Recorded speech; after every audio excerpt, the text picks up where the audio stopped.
CHIP program, which is the Community Health Improvement Program, and the Community Advisory Committee meeting to order for Lake County. That was a mouthful. And you know, sometimes not enough coffee or too much coffee helps with that. We have lots of new faces this time, so I'd like to ask, as we've done all of our meetings, is start off by having us go around the room and introduce ourselves, and then we'll introduce or have the people on the telephone introduce themselves. And then for those of you that knew, I have a couple of comments. So Rod, let's start with you. Rod Harwood, older adult behavioral health specialist for Greater Oregon Behavioral Health Incorporated. That's more. Well, Mine is slightly short. I'm Susan Campbell. I'm the Lake Health Clinic Manager. I'm Christy Albertson. I am the grant writer and coordinator for the Health District. Paul McGinnis, CCO Integrations Director with Greater Oregon Behavioral Health and the Eastern Oregon Coordinated Care Organization. Judy Clark, Director of Public Health. Alana Shamulak with the Eastern Oregon Healthy Living Alliance. Garrett, Oh, okay. Garrett Shaw, Lake County Examiner.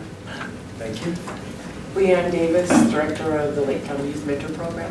Francie Winters, Prevention Coordinator for Lake Health District. Brenda Arce, bilingual advocate for the Crisis Center here with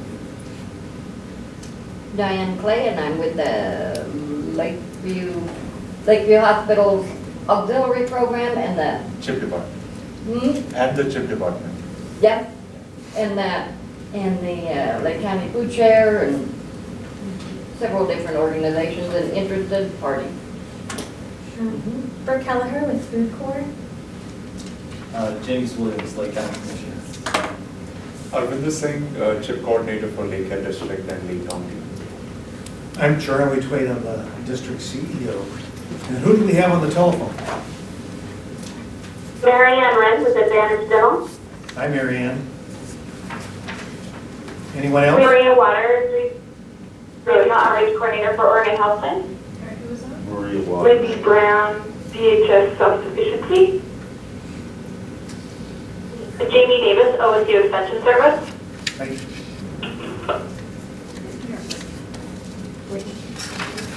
Great. Glad to have all of you on the phone.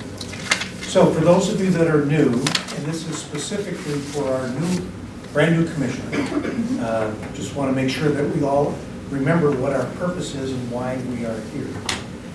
So when there are two things that have happened in the last 7 years. Number one, when then Governor Kitzhaber started his Oregon down the process of changing how we contract for Medicaid services. And he arranged with, his team arranged with Medicare in Washington to allow Oregon to be a trial program.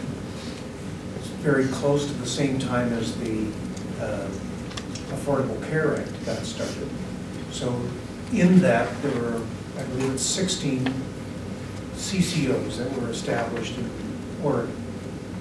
Eastern Oregon CCO is the one that we are a part of. And that consists of everything east of the Cascades, with the exception of the area in Central Oregon around Bend and the greater Bend area. So all the surrounding counties. There are 10 counties that we are, 11? 12 counties. And Klamath isn't in, and neither is Wasco and Hood River. Those. Well, I always think of the Cascades. Okay. Yes. And Klamath is in another la-la. So, anybody from Klamath, I apologize. But that's just how I am. The other thing that we did is we started a CHIP program. That was a program started many years ago, and it looked at community health needs. And, hello, Darwin. To look at what the needs of the community are, and then try to develop plans to deal with them. And our vendor is the third person who has headed up this. Those of you that know, as Alana knows, John Adams was our first to help us get this going. So we keep trying to figure out how, as a health district, can we meet the needs of our community. So our chip, and then we co-opted this organization to meet the needs of the community, the CCOs, and that's why it's the region, or the local Lake County Advisory Council to the regional CAC meeting, which advises the CCO. And we try to, when the CCO board tries to say, let's try to do these things, and spreads it out through all of the community advisory councils, that's how we get some of that information. Okay? So we have several things that we have to do every year. This meeting certainly will, one of them we'll need to do. And that is, we make a recommendation to the Lake County Commissioners who have to approve the membership of this committee. We've done that, not always the first part of the month, but first part of the year, but it needs to be done the first part of the year. So we will provide everyone's names, not necessarily just you as an individual, but also your organization. And then that list of membership is approved, has to be approved by the county commissioners to serve in this role. So that will be something we'll ask the commissioners to do. Anybody have any questions about our purpose and what we are here to try and do? Good, everybody has down pat. So a couple things we need to do is everyone looked, we've sent out copies of the minutes from the last meeting. If you haven't had a chance to look at them, would you look at them so that we can get them approved? And after having reviewed them, I'll be happy to entertain a motion to approve.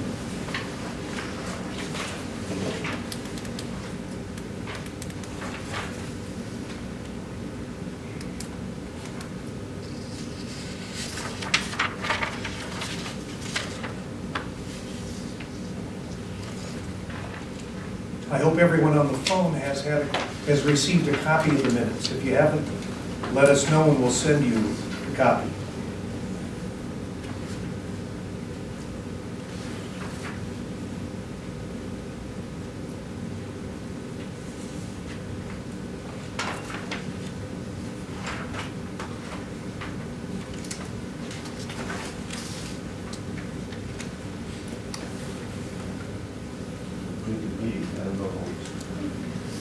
Everybody, they look okay. Judy, you want to make a motion to approve them? Yeah. Thank you. Do I have a second? I'll second. Thank you very much. Been moved and second. All in favor, please signify by saying aye. Aye. Any opposed, same signs? Sign, thank you. Okay. Next, Paul, I'd like to have you talk a little bit about our community health assessment review. Yes.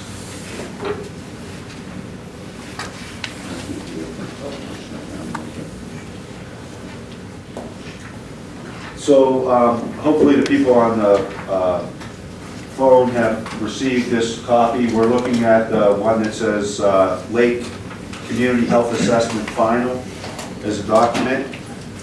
What you're not going to see on the phone is a couple of things that I put on the flip charts over here, just to remind people where we're at, right? We had a qualitative assessment, which involved conducting focus groups in Lakeview and in Christmas Valley. We talked about that at the last meeting and delivered that product back to you. Just as a reminder of what people were saying, they were emphasizing all the community programs that were created throughout the county. They talked about community norming. In Lake County, it was positive community norming. In Harney County on Tuesday, it was emulating bad behaviors as far as community norming went. But people it was positive here, people getting families involved, actually having the community itself put pressure on each other to participate in walks and hikes and all that kind of activities. Healthy behaviors, Again, it was seeking care, availability of healthcare services. Questions were mainly about mental health in terms of telemedicine and the availability of mental health providers in the North Lake area. Talked about vulnerable populations. Rod's here identified in the Lake focus group were isolated seniors outside of town. Just the issue of poverty. People recognize the social determinants of health cause overall health, and if you're not working, it's just a big cycle that goes through. Stigma and discrimination about using mental health services. For Lakeview, environmental conditions and the quality of the water was mentioned. The quality of housing being poor in the Lakeview focus group. Rural parity, a lack of child care services for people who are working and trying to get ahead in the Lakeview service area.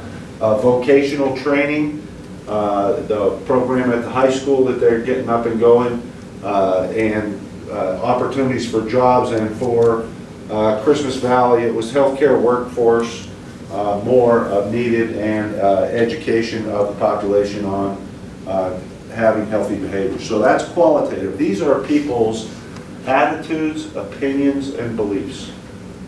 Nothing factual, so to speak. It's just what they believe, right?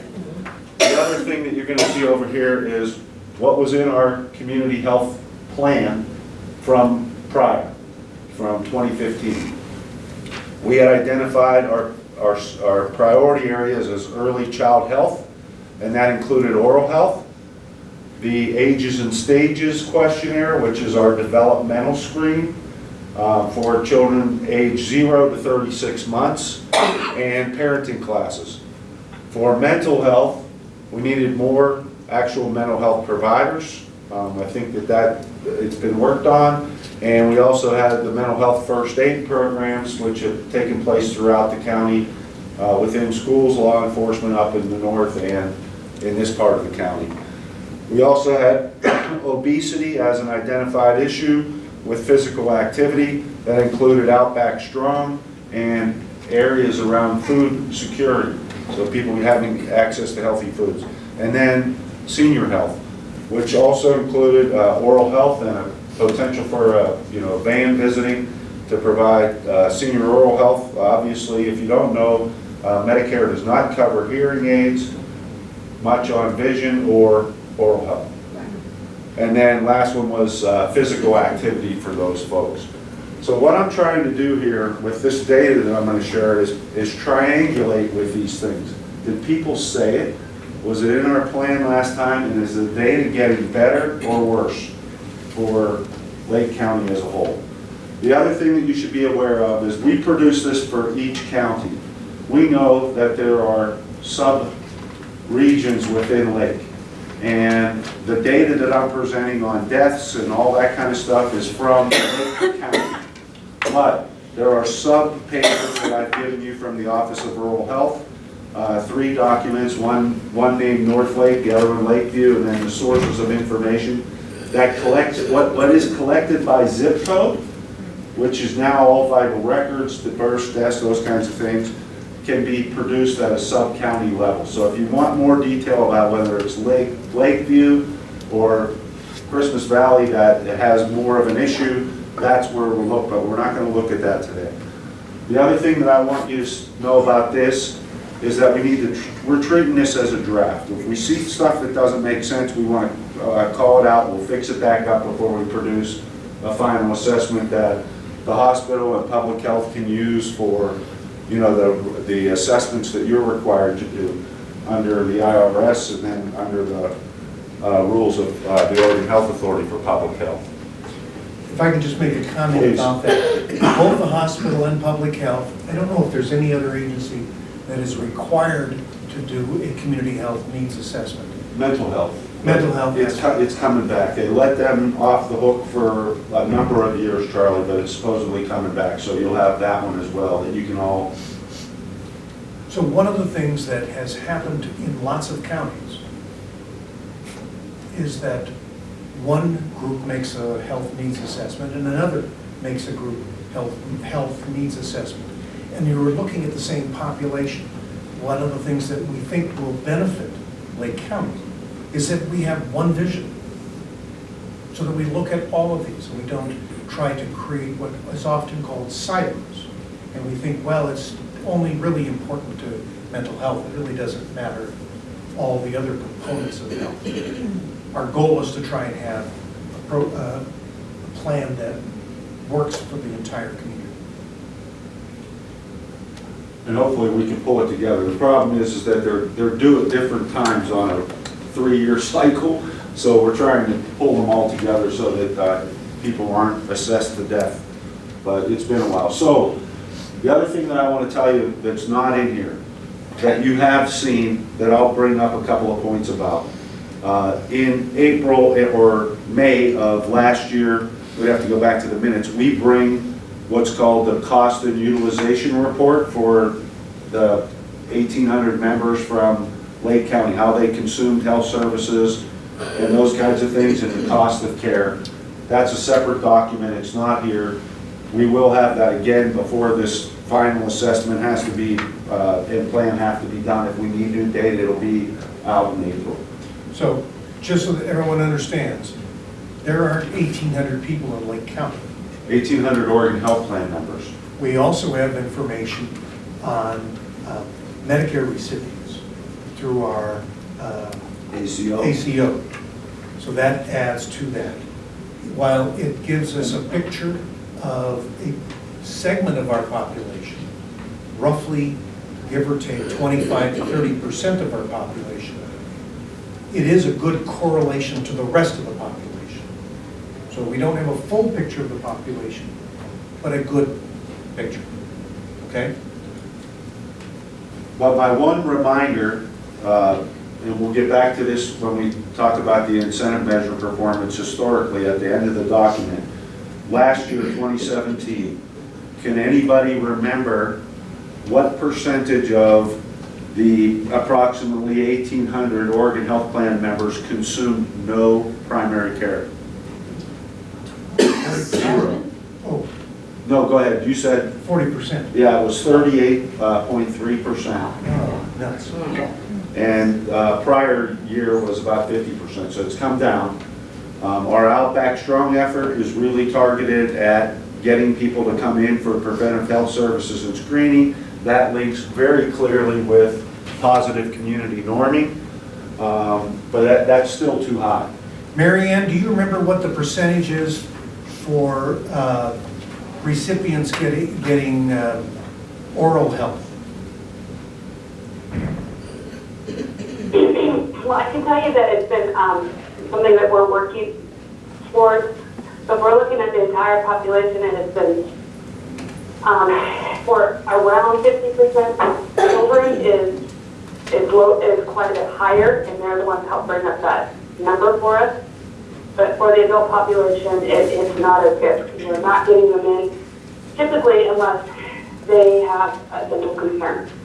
Okay, thank you.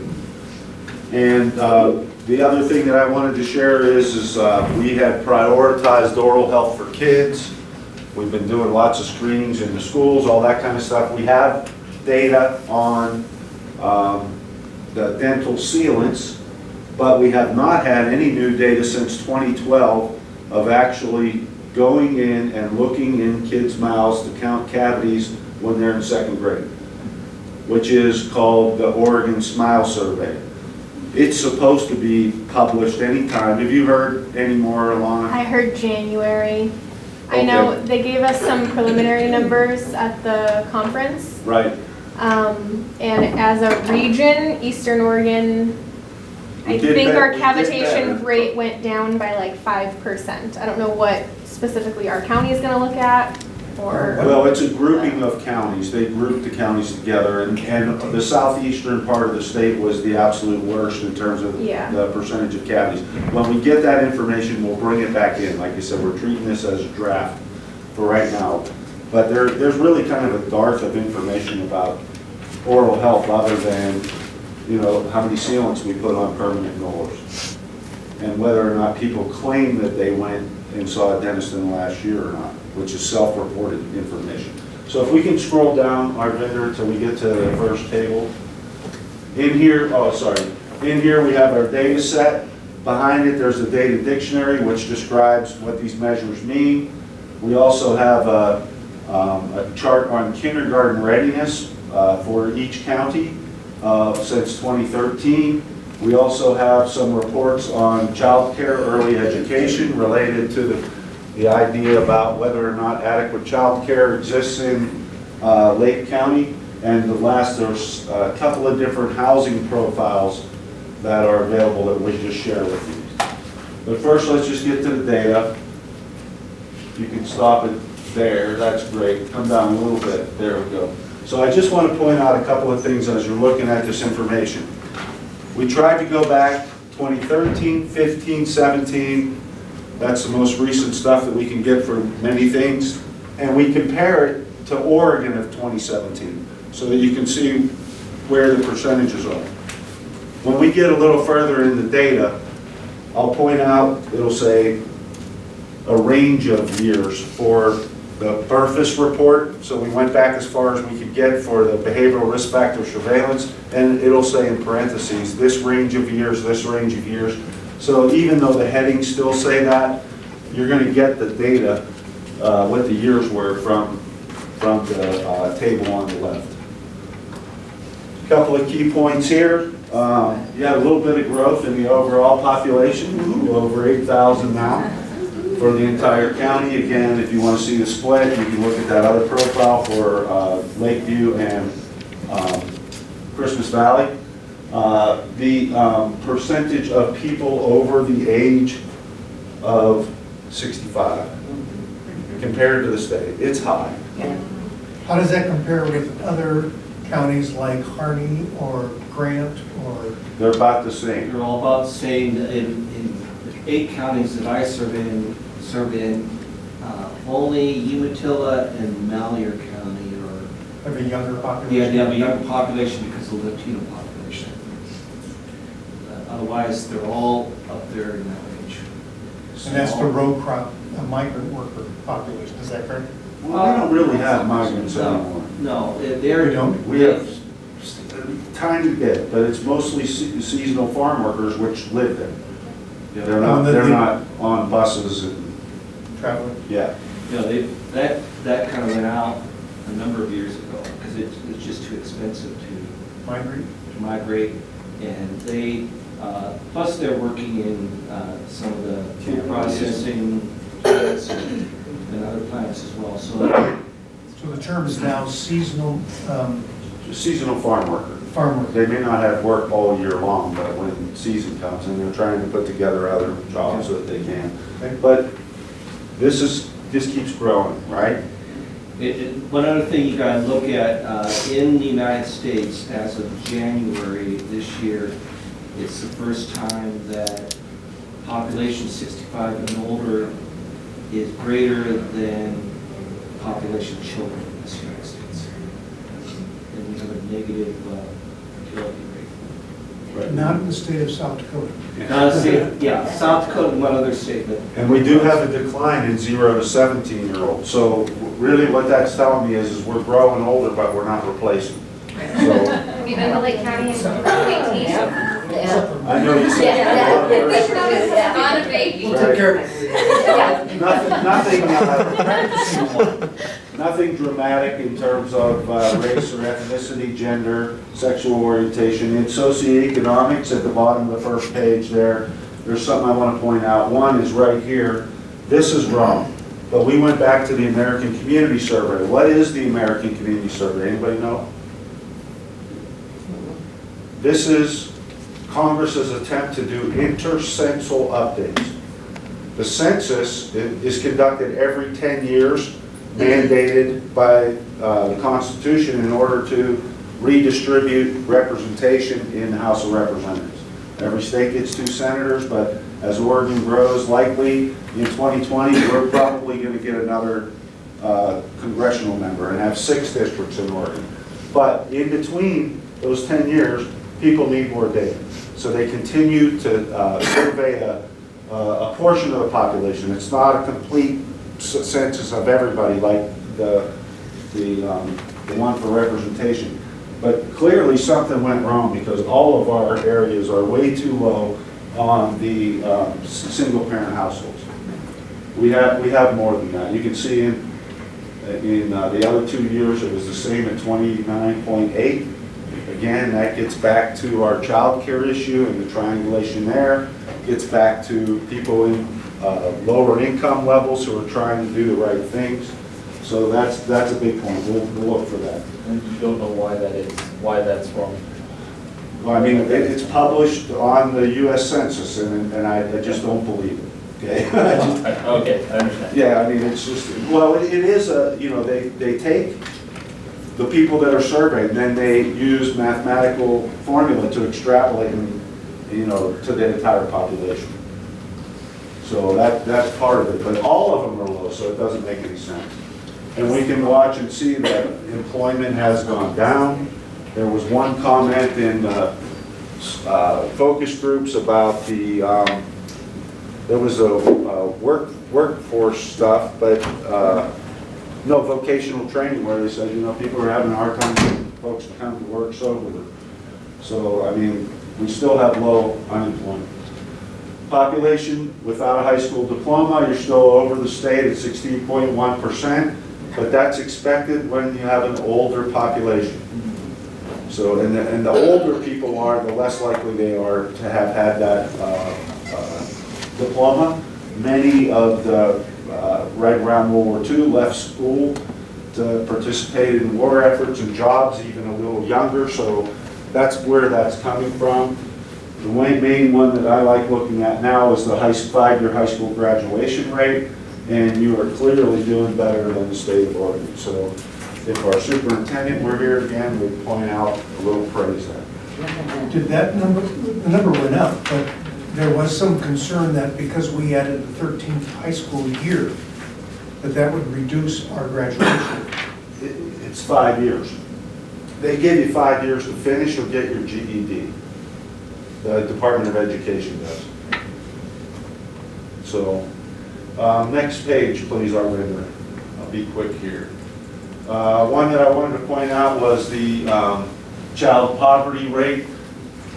Here, it seems to have gone down. Again, it's from the American Community Survey. I'm not sure why, but Christy found an additional data point. These are for kids 0 to 18. Right, and the under 5 years old from the ACS there, it's 51.2% of our kiddos 0 to 4 live in poverty. Say that again? 51.2%, 0 to 4-year-olds are living in poverty, over as of 2017. Why does that change so much once they're in school? They don't think it did, they think the data's incorrect Yeah. somehow. Because that's a huge change. That which Yeah. data points? With very Just small like- this populations, we're we can talking- have That huge one is fluctuations. Okay. This one is a little lower than the state as a whole, but you've been above the state the whole time. So, Yeah, and for 2 years. but using the same source of data, Christy's saying for 0 to 4-year-olds, it's 50 point something percent of the kids are living in poverty. And Brooke's been doing some work on the number of kids in school that would qualify for free meals, and the percentage is underreported, right? Yeah, it's much higher than that. Like higher than the 51 that she was talking about, or? That's because you're adding, in addition to poverty, there's a certain percentage above that. That makes Well, and that them one's eligible. down farther down the free. Yeah, it's there. Oh, yeah, right down there. Right. So we'll recheck on that one, but you know, data is what it is. We can believe it or not, and then we can do something about it or not. We still get to choose that. This is what Charlie was talking about. There were 3 regions within our 12 counties where they did the Oregon Health Insurance Survey. And, you know, back in 2013 in Lake County, 16.4% of the population was not insured. Then you have the Affordable Care Act, the expansion of the Medicaid population, and it drops to 6.8 in Lake. And it's gone back up to 8.3. And most of that is people not joining the insurance exchange and being willing to pay the fine because it's cheaper to do that than to buy the insurance. So Right. it's creeping back up. They pulled a lot of those insurance companies that were offering plans in 2015, pulled out of our market in 2017. So if there was a carrier, their coverage was too expensive to use. So the fine was less than Less what they would than- be putting out for the insurance company. Right. But we're still overall as a state 6.2% uninsured, which is a lot better than where it used to be around 1 in 5 people not insured in Oregon, which has a burden on the hospitals when people use the systems. It's, you know, we're all paying for it when there's less people insured. The heading of social determinants of health, as I've mentioned before, this next application for the coordinated care organizations that are out to bid right now will start in 2020. Charlie mentioned 16 of them. One went out of business, so there's only 15 now. And all of them can compete for service areas wherever they want if they're operating in the state right now. But we do know that the health authority says you guys need to do something around social determinants of health, you guys, the CCO. Whether it's out of our global budget, which is the money that we get to pay for healthcare services, or out of any profits we have, we don't know yet. But they have also specifically said we need to do something about housing.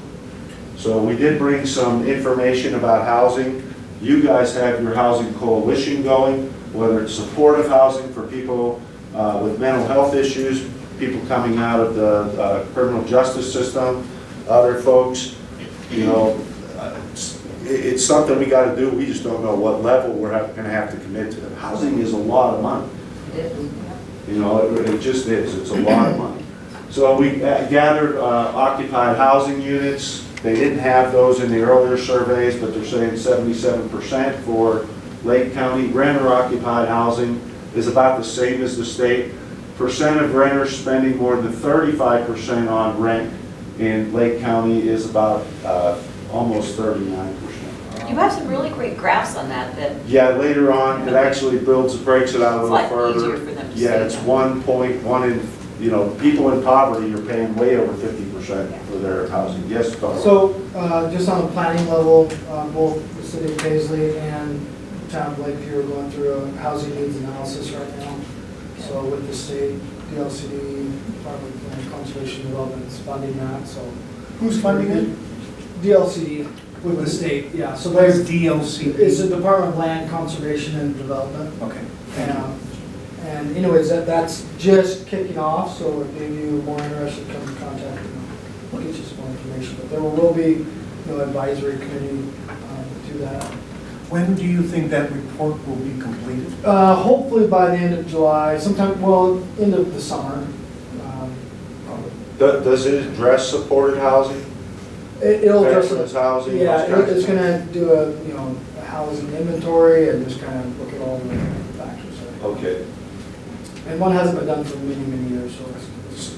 Yeah, so as Francine pointed out, there's some additional data on documents from the Oregon Housing and Community Services organization where they have a profile for Lake County, and also an organization called A Place to Call Home. So you have two of the profiles about Lake County that kind of mirror this type of information. This ALICE data is, I think, is pretty powerful. It's done by the United Way of the Pacific Northwest. It's now done nationwide. About 20 states participate in it. It's an algorithm that looks at income, wages, and those kinds of things, but it stands for asset limited, income constrained, employed. So these are people who are working. They're right on the edge. And basically what these folks are saying is they're one $500 problem from being in deep doo. Why do we have nothing for Oregon and nothing for Lake on that? They didn't produce an Oregon one, it was by each county.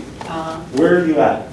Okay. Right there. I look at, yeah, So so the they last did in one that they- 2015, but not after that. Yeah, the one that they Okay. just produced was for 2015 data, and it was produced in, you know, published in 2017. So, That's the most current Yeah, it's all information. they- yes, they've been building up more and more states to compare to, but it's like, you know, people talking about just kind of being on the edge, right? I mean, it's a bad car repair or, you know, medical bill or something like that that's just could send a little spiral going for that. Yeah. And that whole number thing. actually went up from the year before. Yeah, it's gone up on most of our counties, Judge. or Do you have information on the other counties that you could share? I do. So we could compare that and understand? Yep. uh, The worst one in the state, I think, is Jefferson County. Really? Well, that's because of Yeah. the high cost of living in Bend. Well, Jefferson County's matters. Or matters. It's more a poverty issue there. Oh, is that right? Yeah. I'll send the Alice data to you, so you can look and see. But, and a link to the site where you can look and see what variables they use to get to that, but it's pretty powerful stuff. Then, we got this comment about the quality of housing. And in our two questions on, do you have a complete kitchen facility or telephone services in your house, you guys are more than the state. How a complete kitchen facility is defined is up to the person that answers the question. I mean, somebody might say, I don't have a microwave, but I think it's more, do you have a stove, running water, Yeah. those kinds of things. So And- it's, and that looks at the again, entire- though, it's linked to quality housing, and I don't know if your survey is really looking at that, or just gonna say, like what I saw up in Harney, that 65% of the housing stock was built before 1970. Which you imply things with that, right? As far as the telephone, is that referring to landline? It just says no telephone available in the So household. that's probably cell phone. Both. That could be, Okay, I'm yeah. hoping it'd be. Nowadays, both. it's probably both. Yeah. Point in time homeless population, Oregon Department of Housing and Community Services, our vendor's gonna talk about that in a little bit, but you go out on January 31st and actually count homeless people. The numbers are low for all of Eastern Oregon except for our big counties now here and Umatilla, but you have had an increase of findings from the last 2 And years. nobody agrees that that is the correct number in any way because of the way it's been counted. Yep. So, Yep. And a large part of that is because a homeless person may be couch surfing. right, right. Yeah, and that actually brings up the question, going back to lacking complete kitchen facilities. I go out to Christmas Valley, I went door to door in this county, and a person living in an RV who has technically, I mean, doesn't have a home, doesn't own the land that they're parked on, they might claim that they have a kitchen. Yeah. They have stove, they might even claim that they have water. But if they say yes to that, my concern is whether or not that's actually giving us a false image of whether or not they actually are living in a home. That's correct. A lot of people that are living in Christmas Valley, that are living in an RV, don't have running water Right. Yeah. and may not have electricity. But they might claim they have a kitchen and they might have a phone. Right. Propane outside. Yeah, propane outside, whatever, you know, and claim that it's a home for them. That is their home. So the other thing about the point in time homeless, okay, if the Oregon Health Authority is gonna tell us we have to do something about housing, lacking a report of any kind of authority like Darwin's got, you know, we're gonna have to generate numbers for need. Otherwise, they're gonna look at 12 people and say, to give X amount of dollars to Lakeview or to Christmas It's not Valley. gonna happen. It's not gonna happen. So getting a more accurate count of the homeless and knowing that is an important thing for the future. Transportation, no available transportation in the household, so that's somebody else's car or that kind of stuff, it's gone up. You're still a little bit below the state as a whole, but it's gone up from 4% to 7.3%. But that doesn't take into account those communities, like in Portland, where they don't have a car, but they have public transportation available. Yeah. It says no oh, yeah, I guess you're right. The way it's worded. Yeah. So the other thing, you know, we've had Dan Schwantz come down and talk about non-emergency medical transportation. Your provider, I believe, is the Lake County Senior Services, right? Yes. Senior Center. Senior Center giving the rides. So we looked at rides, and again, this is one of those areas where it doesn't match the years at the top. We have 2015, 16, and 17 in the data here. So we went from 1,100 one-way trips down to 812, back to 1,900. We lost the contract with the provider in there somewhere, right? I think that's what happened. But then we say for every 100 EOCCO plan members, how much is the ride? And so this is EOCCO data. We had 63,000 rides in 2017 and 135, rate of 135 per 100 members. You guys are at about 119 in 2017. So people are using the service, and it's pretty close to what we expect to see overall. So that's to help people get to all their medical appointments, to WIC appointments now, that's allowed, those kinds of things. Another social determinant of health is food. This is from the Oregon Department of Education, the percentage on free and reduced lunches. I just don't get that either, but I kind of, they know how many people have applied, so it's whether or not people have chosen not to. And that does happen in communities where they don't want a handout of any kind. Brooke, you have some more information on that though, do you? Or more current? Yeah, because there was numbers, the numbers that Susan Warner had were different than that. So we were looking at that, trying to figure out. It was by school though, right? Because part of the county was, maybe that's part of the sub-county breakout. Yeah, there's Because different. some of our schools qualified and some of them did not, is that accurate? For a free meal, it's actually, I think it gets down to the building level now. Yeah. So, Yeah, they Each have all the, building. they have it split up by Right. school online, but the numbers even, so what the ODE has reported, the numbers that she has access to, what the numbers that the ODE has are different than the numbers that that is published online, is different than what the schools had. Higher or lower? The numbers that the schools reported were higher. So the ODE's numbers were lower. That might be because these are people who are automatically eligible. So there's, like, you could be automatically eligible if you're homeless or part of the foster care system, or if, like, you have a certain income. But the school, if you just request and say that you are struggling, they will give you free lunch. So I think that's where the, yeah. good discussion, but on food insecurity and hunger, these are the raw numbers for Lake County. Kids, 24.9% are facing food insecurity, and about 16.8% of the overall population, the adult population. Still above state level. Yes. Go ahead and scroll down again. I'll watch my time here and get moving. We'll talk about the Medicaid behavioral risk factor surveillance system. That data is in the back. So average number of children in the SNAP, that's the Supplemental Nutrition Program,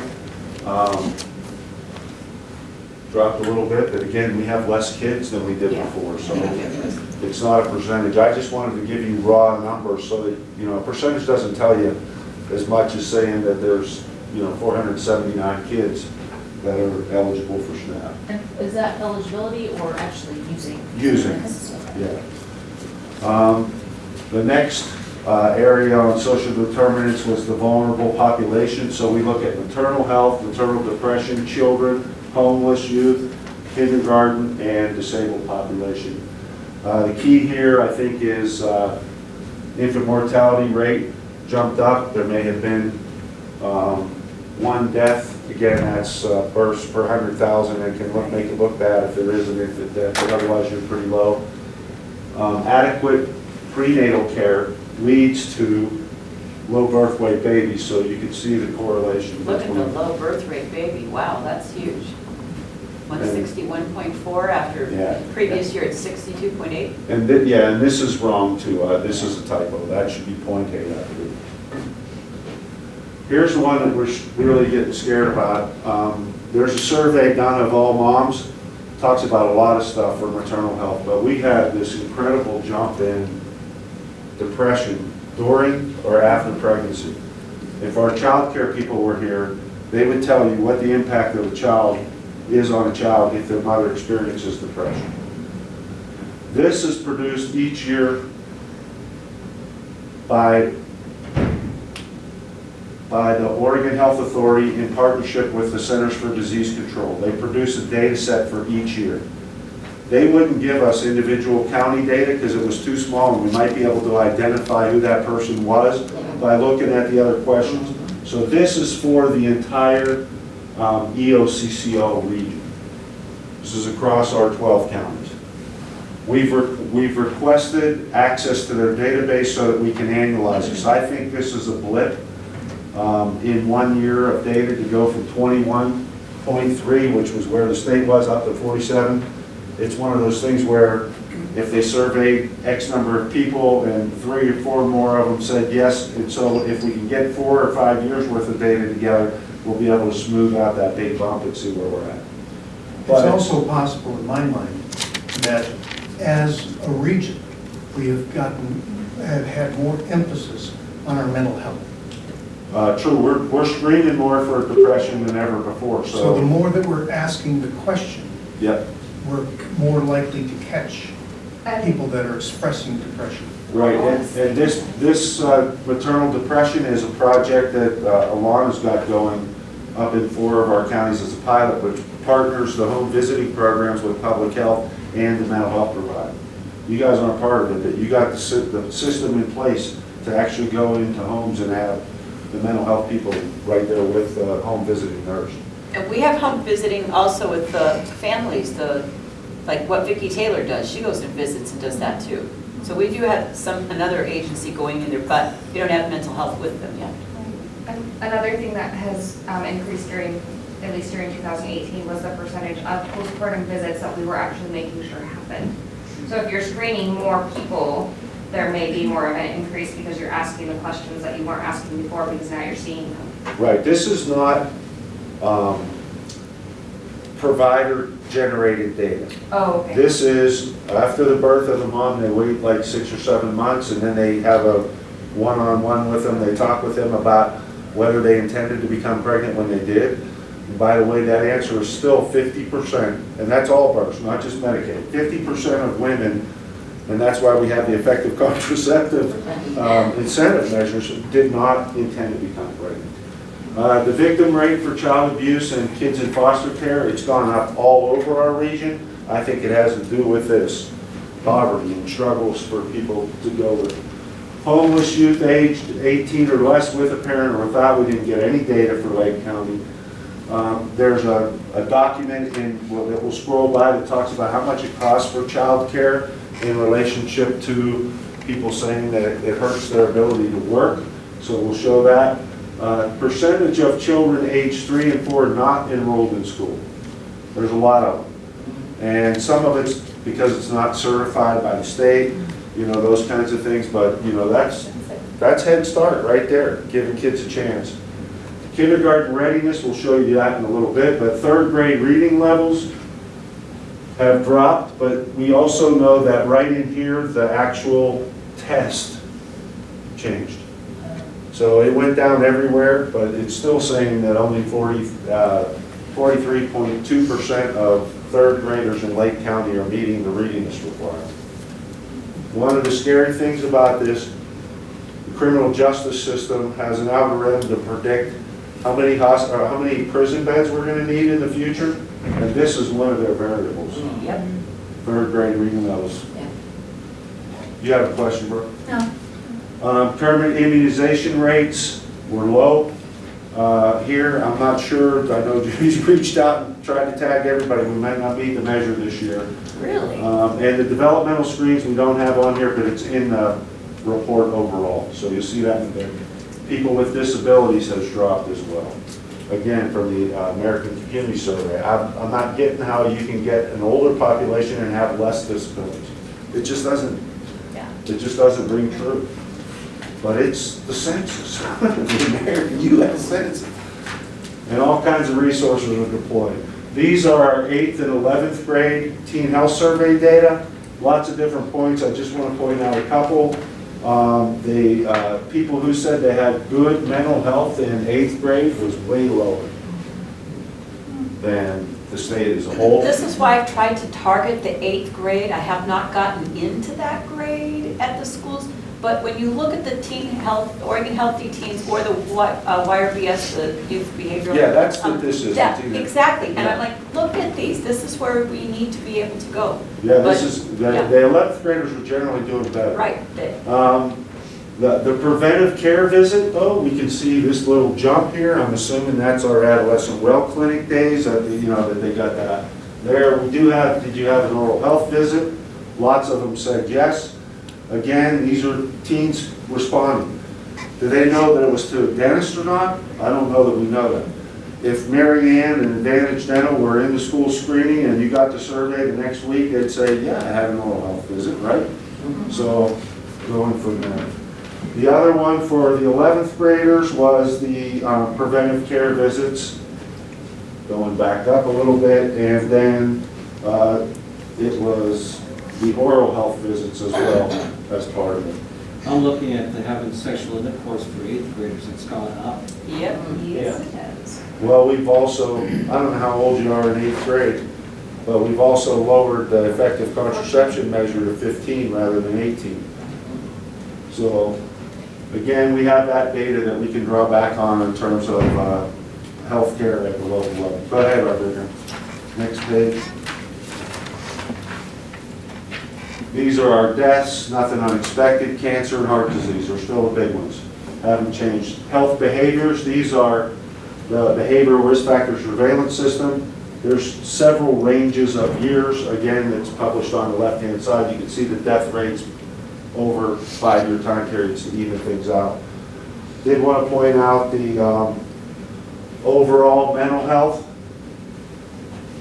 has gone down over time for Lake County. Also that the tobacco smokeless users of smokeless tobacco, way higher than the state. You guys in Harney can have a spitting contest when you want. And then Does that include vaping or is that just chewing? No, it's chewing. Where's vaping in all this? It's not in there yet. It's Not a coming question in. yet. Yeah, it's not a question yet. It's getting in there for the next round. will But be again, next you got to do this over several years before it kind of flattens out. You won't see the marijuana use either. Well, there is a marijuana. There it is. Not on this. It was in the teen I was one. gonna say it was the teen, I Even think. if there In the was, healthy teens there was, yeah. Most people lie about it. I find that they're pretty honest about it. Who said that, dude? Well, James, they actually have on the, did I get your name right? yes, Oh, good. They had they have tricky questions on the surveys, and if they don't match up and stuff, they'll throw those out. So they have a fairly high belief that. okay, so just kind of a trick question thing in order to try and find the correct answer, basically, multi-questions. Yeah, there's a lot of questions, and if we think they're goofing, you know, It'll show they put it in a couple different ways, and if there's an inconsistency throw and stuff, that. then they'll throw those tests out. So that's the best they can do on that, and that's what we have to work with. But that's how they handle that, oh, we think they're lying. There's also a question at the end of the survey that says, how truthful were you answering these questions? And if a kid says I was not truthful at all, they just don't count those answers. Yeah. So I did want to point out adult fruit and vegetable consumption. That's the 5 a day of fruits and vegetables, and physical activity. Both of those are better in Lake than they are as the state as a whole. I think it might relate back to our talks about food and physical activity here. Go ahead, Arvinder. I think we're on the last one. Yep. Morbidity data. This is people with a disease. In the same survey, have you ever been told you have asthma? Have you ever been told those kinds of things? So the numbers there are not outstanding except for the adult obesity one. You can see how it went from 19 to 34, stayed at 34, and we're still above.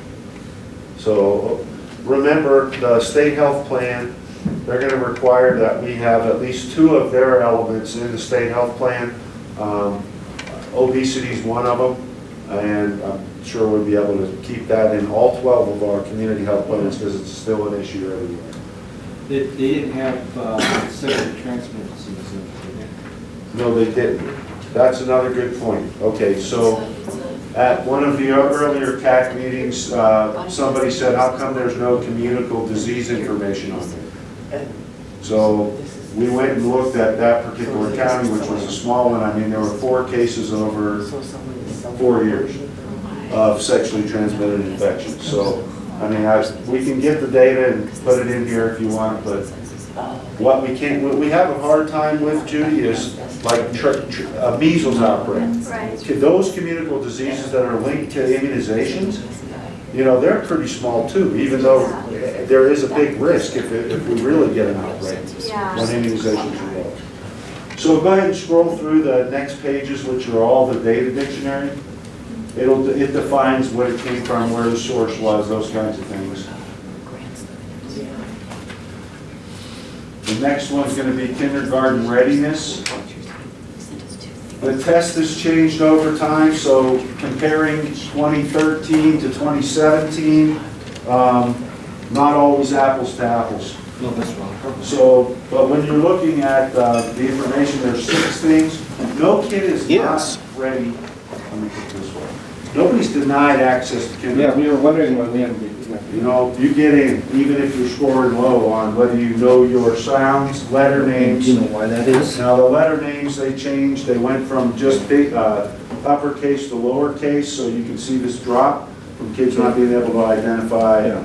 a little r versus a capital R. It's the Those same kinds color. of things. Approaches to learning, you'd have to get an educator to explain how they measure that, but I do know numbers and operations, interpersonal skills, you can observe those behaviors of kids, and self-regulation, whether they can control. But you can see that the data is available for all of that for Lake County. Individual schools or districts are Yeah. posted on the Department of I'm looking at it right Education. Fellow from the Blue Mountain Learning Hub Okay, converted 4366. these to county data. 4366. Does this take into Yeah, account you can. homeschooling? 1818. Homeschooling? Yes. 4740. No, I think it's just public 1914. Public school? public schools for kindergarten readiness. So go ahead, Yep. Arvinder. The next one is the report from Oregon State University. Jamie's on the phone. Her 094. colleague, Dr. Megan Pratt, provided this information. So this is Lake County's Yep. early care and education profiles. And you can Yeah, see why how much it costs. it's our regular This is household actually a counts. lot lower than Harney's, was about $6,000 for a year to take care of a kid. And what percentage of a minimum wage worker you're dedicating to childcare, which is about 20%. All right, thank you. Can we get this by county for Eastern Oregon? Yeah, I got all of them. Might be good for us to understand a comparable. Yeah. And then these are the housing profiles. There's just one thing I want to point out that Francine emphasized. Keep going, Arvinder. Talks about rents. This is one that got me. There's actually 2 things. And I don't know what happened in 2015, why the building permits just dropped. I think in the focus groups, they talked about building a pipeline, and that brought a lot of people in. If that left, then the building permits went down. Any thoughts, Darwin? I'll have to confirm that. I don't remember it being lower. It may have jumped back up, because the last data that they have is 2015. Keep going. Keep going.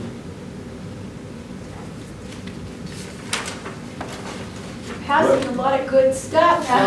Well, if we pick housing, which we're gonna, we'll dwell into this data a bit better, but Yeah. it was on this one, the affordable housing That was one, good, yeah. that something jumped out for me.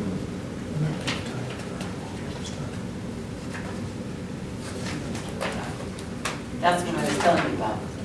Yeah, it was the percentage of renters, I mean, it's, people in poverty, over 50% of them are spending over half of their income for rent, for housing. Yeah. It's in there somewhere. Oh, here we go, 4 out of 5. Renters with extremely low income are paying more than 50%, and then it's 1 out of 3 or 33% above. Of all renters are paying 50. And the measure for everybody, for anybody loaning you money to buy a house, is that you shouldn't be spending more than 30% on your house for income. So How does that compare with other counties? I'd have to look on that one. Each one of these reports was by county, and I haven't. They look at, I mean, income, if the incomes are pretty similar, like Grant and Harney, you know, it's going to be very similar. Is there any report of home ownership? Do they go into that at all as we move through this? On the initial data, we said renter occupied housing, so then you would assume the opposite was homeowned. But Darwin's survey is going to, they'll know whether people are owning and And renting. Susan, there is a section about about like real estate and how much it costs and stuff. There's a picture piece of that on here somewhere in your, you got it, right? You sent it to you on the computer. And the next slide, there, that will, no, sorry, keep going. There's some slide. This one, so down, it's the graph on the lower, that. Yeah, that's what I was talking about. Our income, our area median income is like 37,000. Where the heck is 209 coming from? Average, that's the cost of the house. Yeah. Right, so if our median income is $37,000, you can't afford a $209,000 property. Yeah, True. right, no, that's. Nor can you save because you're spending 50% of your income on rent. Right. So- And it was, you know, from the prior year, it was a 12.7% increase. So housing costs are going up. People say there's a lot of junk on the market, and actually, I think the comments were, people must not need the money because they're not willing to come down to a reasonable rate in the focus groups, and they're just sitting there. So people think They can can get the rent money. them, and that's what they do. Right. They rent them. No, there's a lot sitting empty. Yeah, usually we have our monthly progress report, and I'm gonna do that now with the incentive measures. It's pretty difficult to see, but we did have that. It may have gone out at another time, Mark, enter the, there you go, okay. So what we have here, and you'll see it at the bottom, the 2018 is through November. The claims paid through November 30th of this year. So when it says 2018 for Lake County, that's what this column means. We'll update this when we get new data. When they produce a report at the end of January for December, it's probably about, I don't know, I'd guess about 95% accurate. But most of the claims will be in by the end of January. Most of the claims? Yeah. There's a 90-day runoff on the claims, right? So the services that were provided December 31st, we have to wait till March, whatever, 31st, to be able to finalize. For them to these. process. So I know we will meet in colorectal cancer. We will need it? We will be there. Okay, good. And the other thing that they did for us this time is they went back, where a long time ago we didn't have numerators and denominators. You guys weren't participating in the data sets early on that had, and I don't think North Lake's data is necessarily in here either because the numbers don't make sense in terms of how many people have hypertension and diabetes. They were only doing it in certain clinics where you had to show that you could count, right? It's like the BMI measure now. And then it's going to be, can you get kids to lose weight? But anyway, we're looking pretty good there. The adolescent well visits, we had the service in April, or November. I'm not sure if we got new claims coming or not, but we still needed 35 to meet that measure. We already met the SBIRT. Childhood immunizations, Judy said they keep reaching out. I can't find the kids. Yeah. I can't even find a number to call to get kids in. You think they've left the county? I don't know. So I was very frustrated. And so I contacted NOM and said, do you know through the clinic who needs them that you can provide me that information? So maybe coming from me instead of the clinic, they might come in. And by that time, I mean, I couldn't find what kids needed to come in. So Judy, are you not getting the whole spreadsheet every month that has all of the measures and our assigned people? I don't get any of that stuff. So that needs to change.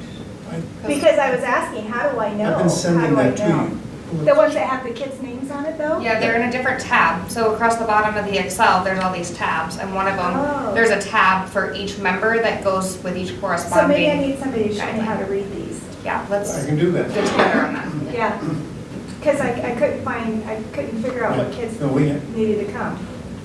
We are, the developmental screens, which we set as a goal a while back, we have still not met that measure. So these are kids 0 to 36 months, and they're probably getting screened, but they're not getting to primary care There to was get confirmed. also a big increase in the target last year. A jump, yes. Yeah, a big jump. Is that expected again for 2019? It depends on how we perform.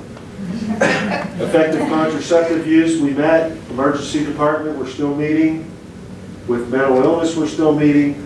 Depression screening and follow-up, we didn't have that available because it's a non-claims-based measure, so all we saw was the claims. So, now the safer planning. Go to the next page on Linda. Back in 2014, when the Centers for Medicare and Medicaid Services allowed Oregon to create CCOs, they wanted to see if there was a difference in what's happening over time. So they funded the behavioral risk factor surveillance system data, but did it only with Medicaid population. So these are all Oregon Health Plan members. And we asked the same questions as before.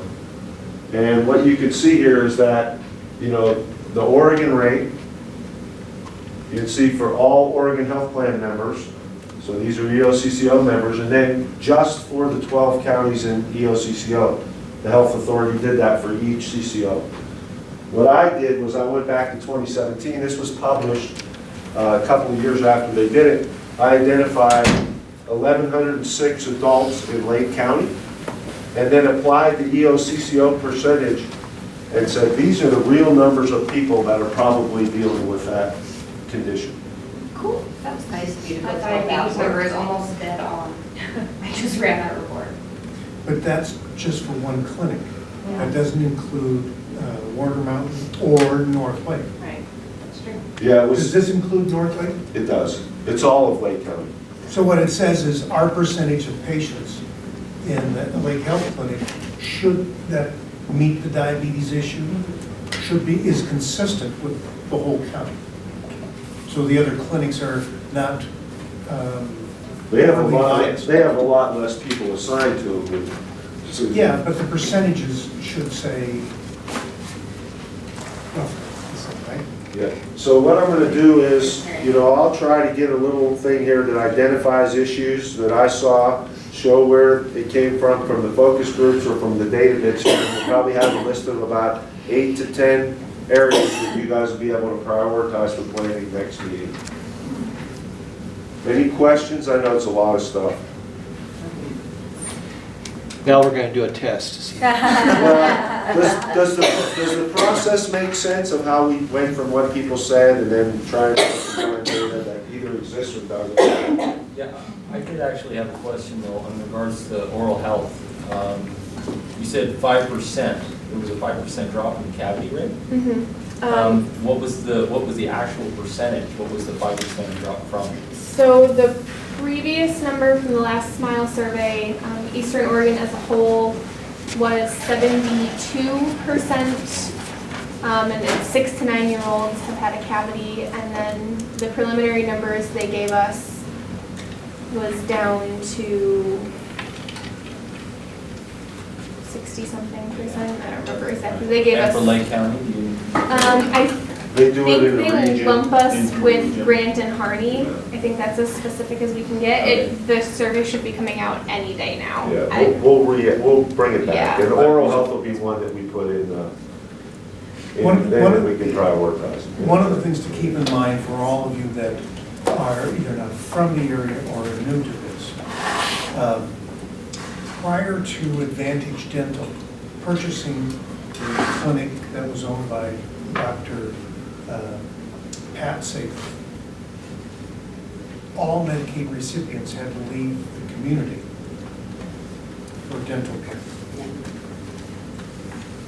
So any numbers that we would look at, you have to look at what was before versus going forward.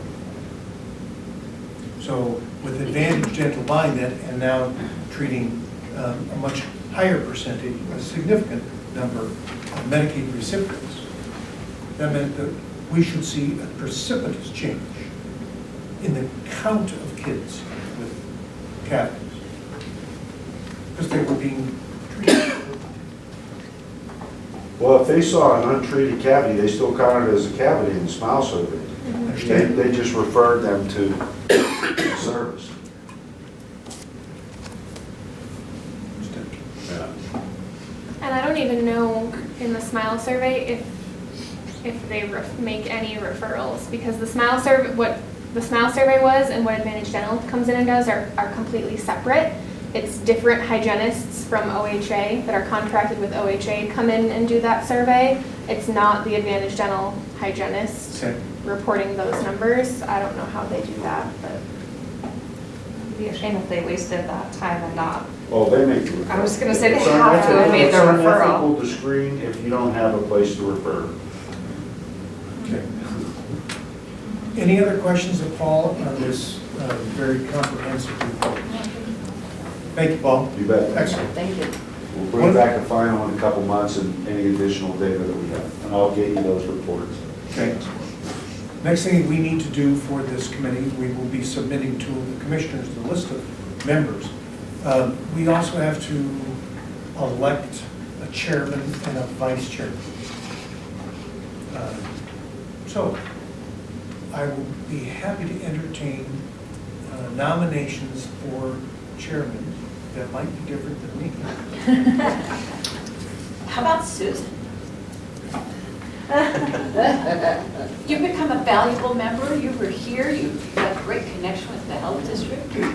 Arvinder's a great backup, so pretty much all you have to do is come in and meet and run the meeting, right, Charlie? Well, that's not true. Oh, sorry. Oh, yeah, come on, I was just trying You work with Paul, me you're on not helping. helping with the agenda, but you're also a member of the Regional Community Advisory Council, which meets 4 times a year. And that applies to the county commissioner. So the 2 from Lake are the county commissioner and the chair of the LCAC, those quarterly meetings. Now, Charlie, you're allowed to have a proxy, you can too. Charlie proxied our amendment. You could do the same if you. I go about once a year, I think, don't I? No. Charlie, I go once a year, and I don't know if I've seen you at one in a while. Well, if we average it out over 3 years, I think that would be true. And where are those meetings held? They move around the region. Mostly eastern, eastern part. Well, yeah, the closest is, that we've had to Lakeview is John Day, or excuse me, Burns. We've had 2 meetings in Burns. Yeah, usually it's a 6 to 7 hour drive. Welcome to my world. Yeah.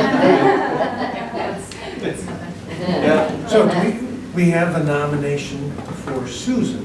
Yeah. Do we have any other nominations? Did you accept?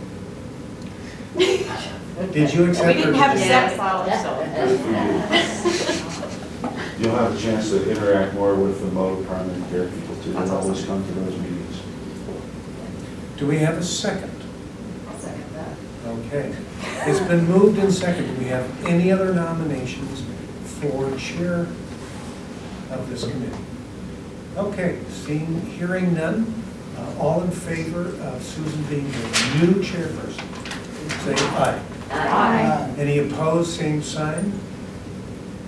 Susan, thank you. Who would we like to have as the vice chair in the event that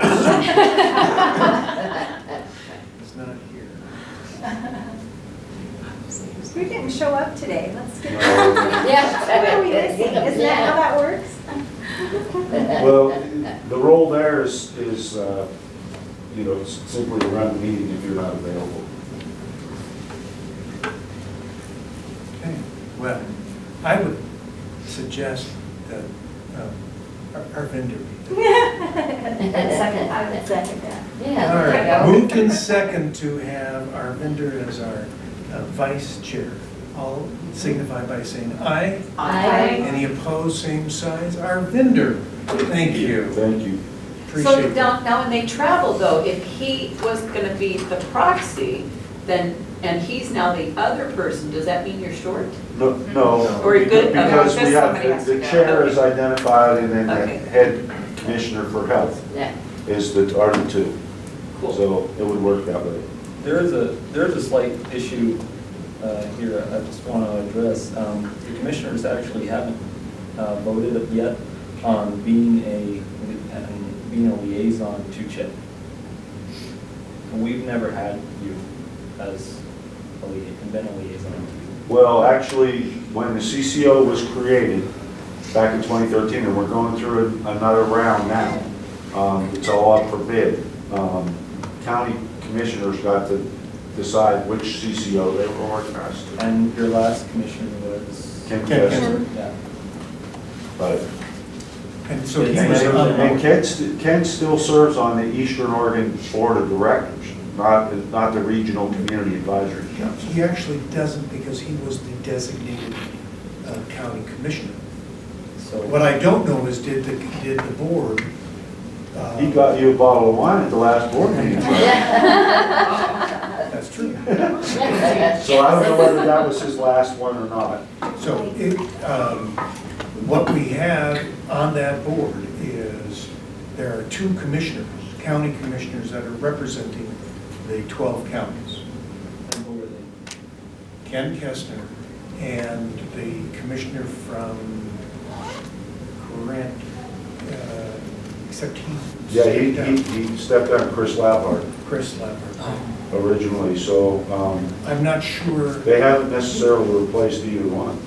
Grant does not have a representative. They try to make sure that each county has a rep and fill certain roles, like public health has a role, so that's Morrow County, and, you know, so Originally, it'll need to be rethought during this application. it does. Yeah. And originally, all the commissioners were invited to be a part of the Eastern Oregon CCO. But how many of the commissioners ever showed up? Originally, many showed up. I mean, of Oregon, Lake County. Oh, Ken was the designated, so none of the other commissioners ever went. Yes. So each commissioner had a responsibility for certain things. And that's how the commissioners have split up the responsibilities and duties. Some had health, some had roads, some had, and you, I understand what you're saying. I took on the liaison of public health and mental health. And I'm really interested in what Chip is doing and what you guys are working on. I'm 1 week in here. So, right. But I've gone back through the records. Today and yesterday were kind of interesting days for us. And I went back through the records, and Chip has never been on the liaison list for the county commissioners. Well, Chip Chip wouldn't have been. Local Community Advisory Council would. Yeah, but And that's- Chip itself has never been on this. And so that's all I'm saying. No, so it's the Community Advisory Council. Yeah. So this is a co-opted 2 committees that the district has together. But we've also never had any updates in public session from Ken Kestner to the other commissioners that I can find on record. So I have very little to go on as far as what it is that you guys do at these meetings and what you work on, because there's never been any feedback from them. I'm not going to get into all the drama. I was elected because people in this county were tired of the drama. But my point is I'm coming into this really fresh, and I'm trying to get my head around everything that you guys are working on. And so we put it on the agenda to make sure that we have a liaison for Chip and for the CAC. And just so you guys know that we're working on this and trying to iron some things out. But we got caught a little bit by surprise when we were asked who the new liaison was going to be. And and I've been asking a lot of questions and trying to get to the bottom of it. So we do have a primer. It needs to be updated a little bit, but it describes how the money flows, how the dollars come to this TAC to use things, the projects that Christie will talk about later, quality payments to the clinics, all kinds of things. We can walk through, I can walk through that with you sometime before a meeting. I'd love to sit down. Just a one-on-one, and we'll go, I mean, it's been presented here so people understand how stuff flows. That'd be great. You bet. So that'd be super. Let's have a real quick update. We've only got 8 minutes left, so speak fast. I honestly don't really have anything. I'm Okay, still good, working on thank how to get back to Thank you, we appreciate that. I don't mean to push, but. You're fine. Arvinder, do you want to talk a little bit about some updates? Yeah, I'll give some quick updates. So tomorrow we'll be doing the raffle for the Teen Health Fair grand prizes. So the prizes that we'll be giving out is a mountain bike, a Fitbit watch, and a season's pass for skiing. Will it be for this season or next? This season. Is there snow? Yeah, It is. yeah. Another quick update was about the Living Well classes. We are planning to start our Living Well Diabetes workshop next week at the Senior Center. My last update is just wanted to speak about the Supporting Housing Coalition and the meetings that we have had until now. So we have had a few meetings. From the last meeting that we have had, the areas that I and Christie are working on. 2 main things. One is to finalize the budget for the housing, and again getting an estimate of the homeless population in Lake County. earlier number we got was 3. Now we have a better number, that we have 12 from the report that we saw. Again, at the last meeting, what the partners had decided, because there are certain ways to go about capturing the number of homeless people population. So in the last meeting, we decided we'll do surveys. We'll have survey flyers in popular spots in Lakeview, Lake County, like Safeway, DHS, Post Office. However, there is an issue with just doing survey flyers. One of the major issues with survey flyers is the chance of duplication, because these surveys are open to the general public and the homeless people, and multiple people can report the same homeless person in the survey. However, we have new information to get an estimate, and Paul spoke about slightly about it, and Christy, I'll let you share that information. Yeah, so I've been trying since December. I had a conversation with a gal in class, Clement Lake Community Action Services, and they're the ones who run the point-in-time homeless count in Lake County. I've been trying since that first conversation to get back in touch with her, and it turns out she's not the one doing Lake County, and so she passed me on to Karen, who's an energy assistant, and she, for real, is the Lake County gal. So in Lakeview on January 31st, she kept calling it the food bank. So Diane, I tried to explain the food bank, food share, and what's happening, but she mentioned Mike Newcomb by name. So we are pretty sure that the point-in-time count is happening at the gathering place on January 31st with a time TBD. As soon as they know, they'll get back to me. And class is gonna bring blankets and warm clothing and things. But I told her that we really needed to make sure that our count is a lot more accurate than it has been in the past. And said that I was going to a meeting this very afternoon where I might be able to recruit some volunteers to help with that point in time count. So in a perfect world, we would physically be going out and counting folks. And she's gonna check and see if that's possible, if we can get the volunteer force to do that. But at the very least, they are working on flyers right now as soon as the time is finalized, and we'll make sure that DHS, that Wellness, Head Start, anybody who is interacting with folks who might fit the homeless definition. The point in time count, the number that was up there, that is the federal number that they're reporting, which is it's what you think of when you think of homeless. It's the traditional, you're sleeping on the street or in a shed or someplace not meant for occupation. Class will be taking that number. They will also be following a state number, which allows for couch surfers and people who are living in RVs. So we're gonna have both numbers, which is gonna give us a much broader, we hope, count, and much more accurate count. What about North Lake? North Lake, Shelley is, the clinic is helping coordinate up there. And she's also, apparently the scout Karen has been talking with Jama, and none of them were talking to each other. So now they're all talking to each other. Christy, one of the questions that we talked a little bit about at our last supportive housing meeting was, will this survey be viewed as credible? Yes, time is incredible, and it is, so that's the next piece. If people are interested in volunteering, it's a pretty extensive survey that people are asked to fill out. And so there is some training that comes with that, and so class would come an hour or so early to train the volunteers to deliver this survey. Can they be people that volunteer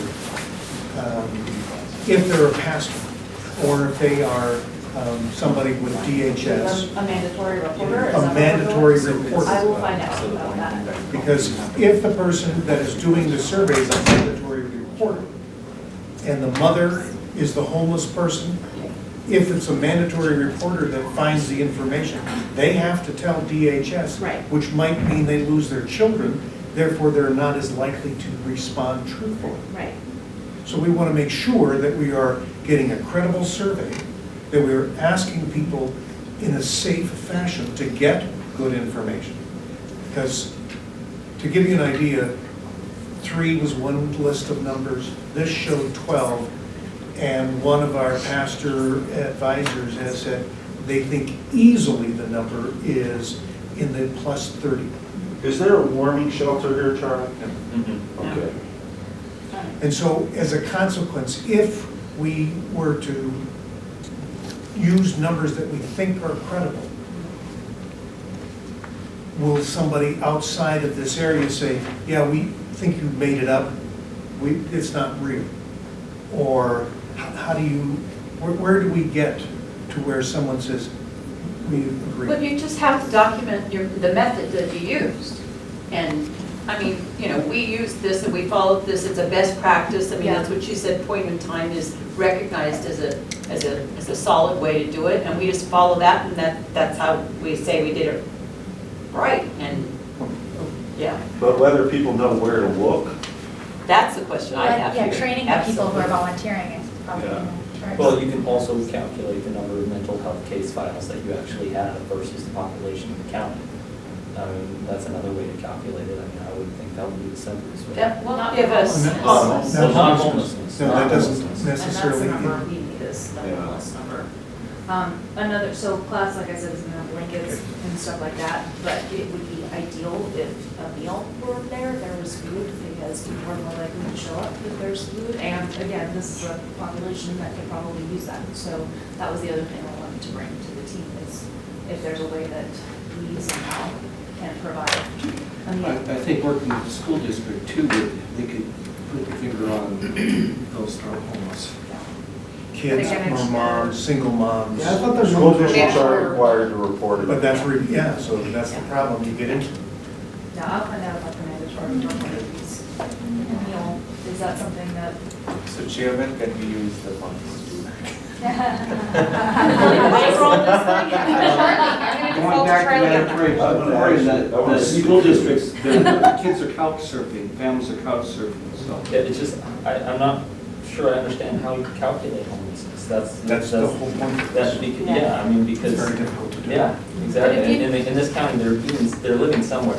But if you take the definition of what Christie was using, which is a definition that's recognized, then you have a place to start. Right, and I'll say too, so point in time is not a perfect system, it's a good start because it is a federal, state, like they were gonna numbers compare, but point in time They is. use that old.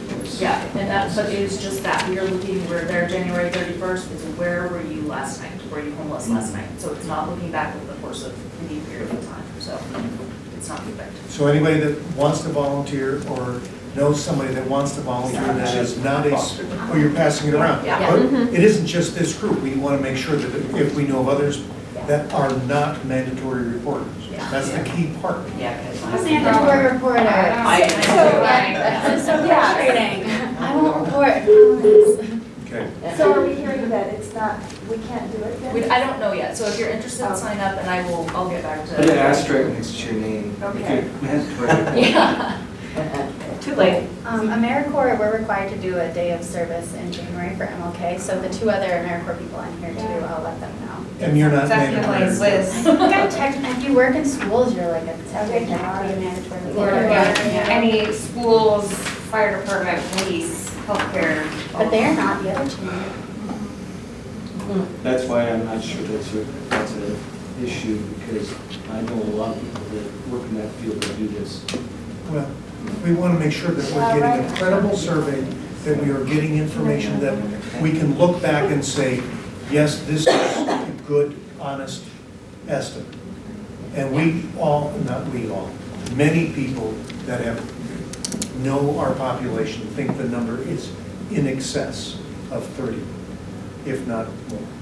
Yes, of course. So, Last time I checked, roughly, they say at least 50% of the population that are homeless are the children or women and children. Yeah. Yes. The crisis they brought into this. Could we give that info out through WIC, any of the WIC passing, just knowing where to pass out those flyers? Arvind, do you have any other CHIP updates you'd No, like to make? that's about it.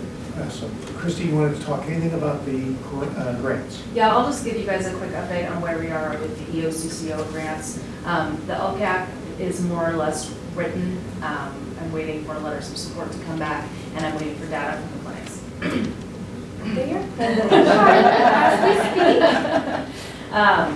Colorectal cancer screening, we're gonna apply for that one again and let you know. Yep. We want the Lapine, the North Lake Clinic to participate as well, so we're doing it throughout the county. We have to get clearance, we're waiting on one follow-up from Lapine. We got, I think, permission, they use a different fit kit than what the two that are identified. But if they can get their own fit kits without needing EOCCO to do it, we should be good. So we think that's. And our grant can still pay for them. Yeah, I never budget for the fit kits, they just show up somehow, so I'll have to figure out how that works. That's part of the vendor Yeah. part. Yeah. Because they just say, hey, do you need the cassettes? And we're like, oh, yeah, we got some, or yeah, send them, and they show up. Yeah. We don't pay for them. And then plus we get reimbursed for the claims. Yeah, good deal. So the Adolescent Wellcare Grant, we are a go for Lakeview to do 2 rounds of grand prize drawings, is what we talked about. We're gonna be at parent-teacher conferences in the spring. And so any, what is it, 2 weeks, 3 weeks, what's our window after that? I think they like it within a month. Okay, Or so like a week before, 3 weeks after, kind of. Yeah, so kiddos who show up within that month after parent-teacher conferences to get their adolescent welfare visit completed, that will count, and then we'll do a grand prize drawing for them, and then we'll also do the teen health fair in the fall. The spring benefit, which I don't want to step on school district toes, but we might be able to catch some of the kids who would normally just do a sports physical and give them the complete good visit that they really need. North Lake, our vendor and I are talking with the North End partners about that on Monday. They only had 4 adolescent welfare visits come out of their teen health fair because their providers do not do sports physicals, they will only do adolescent welfare visits. So most of the kids that needed a visit had already had it done.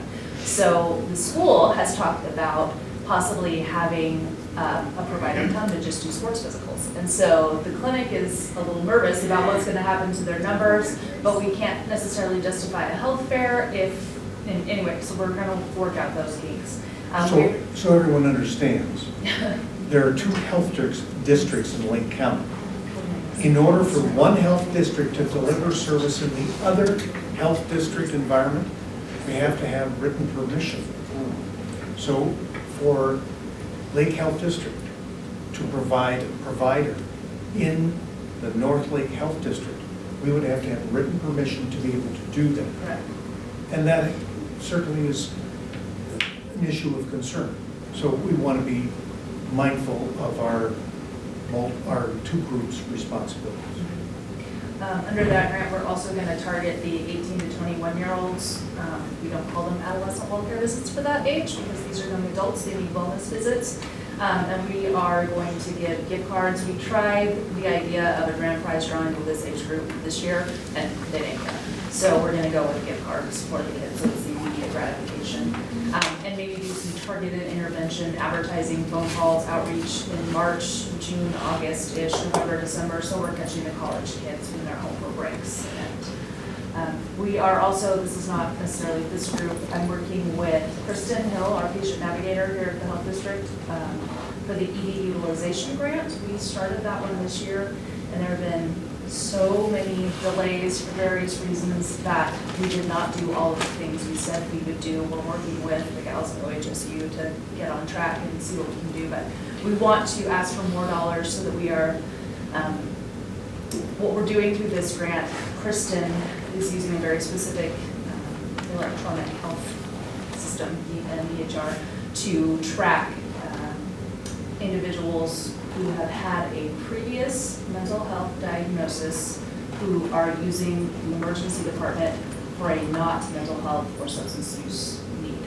And they have very specific following EOCCO veterans and Medicare patients for this cohort. And so the grant requires that we have data to report on whether we have been able to reduce their ED use after 6 months, after 12 months, after 18 months. And so we haven't even gotten to the 6-month status yet, so we are gonna ask for dollars to continue to do that. Where we really need Kristen to be able to focus her attention and would like grant support are our frequent flyers, the folks who are showing up way too often in the emergency room. And so we're gonna request dollars to support that and some other things with that. So those are the EOCCO grants, which are all due on January 31st. Excellent. Thank you. Any other grant update information that we should know about? The opioid one would actually be a really good one to talk quickly about. So we met earlier this week, recently, we have found a vendor who is going to survey residents in Lake Klamath and Modoc counties for us. The surveys are asking people just their general perception of opioids, and then it gets a little more personal into their use of opioids. 1,200 surveys will be sent out in each of the 3 counties. The data we'll get back will be county-specific as well as the regional overview, which will be useful moving forward. The survey questions are almost all based off of national test questions. We weren't allowed to change the wording at all, but this way we're going to be able to compare all of our local data to national data, which is going to be useful for funding moving forward. The survey should go out as early as we hope the end of this month is the goal. So. Great. And the value in terms of not changing the questions to you, those questions have been scrutinized to make sure they're statistically relevant questions too. Good, good. I know we've gone past our 4:30 time period. Does anyone who hasn't had a chance to talk about their organization want to say anything or give an update? If not, one last thing. Darwin would like to give a shout out to the school district for its improving attitude and willingness to work with the health district to work on some of these CCO measures. We greatly appreciate that. It's, the support is precipitously different, and so we greatly appreciate that. So, it's really important for our kids in Lake County. I mean, I don't want to continually beat this issue, but you look at these statistics, Lake County is the second worst from a health statistics standpoint of all the counties in Oregon. Thankfully, the worst is Klamath. It's Jefferson County. Well, Jefferson and Klamath are both suffering, and so it's great to know. Absolutely. Should run for commissioner. Probably not in Klamath.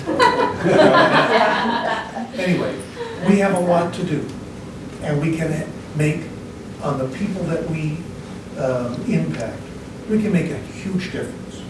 And the more that we do that, starting with our kids, we will have not improvements today, not necessarily tomorrow, but in a couple of years. Our dental sealant program, that's going to impact kids in 15 years. So we are planting seeds that are really good health. Our Outback Strong, and I can go on. But, so we appreciate all the support from the school district. So thank you. Any other issues? I was just going to mention that in the next few months, you're going to be hearing more about villages, both in Klamath and Lake County. This is part of our Older Adult Initiative in that it's focusing on helping seniors stay at home and thrive there as long as possible.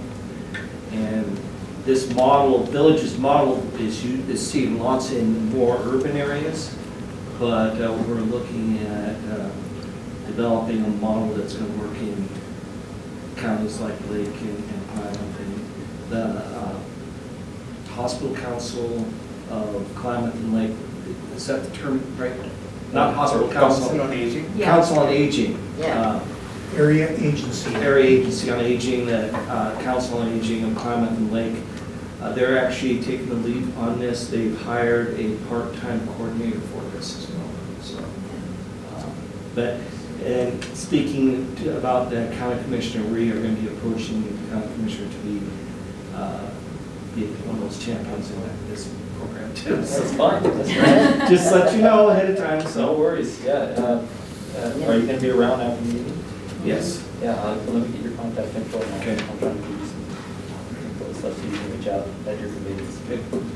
Thank you, everyone. Appreciate your time. Charlie, thanks for your service. Thank you. Yeah.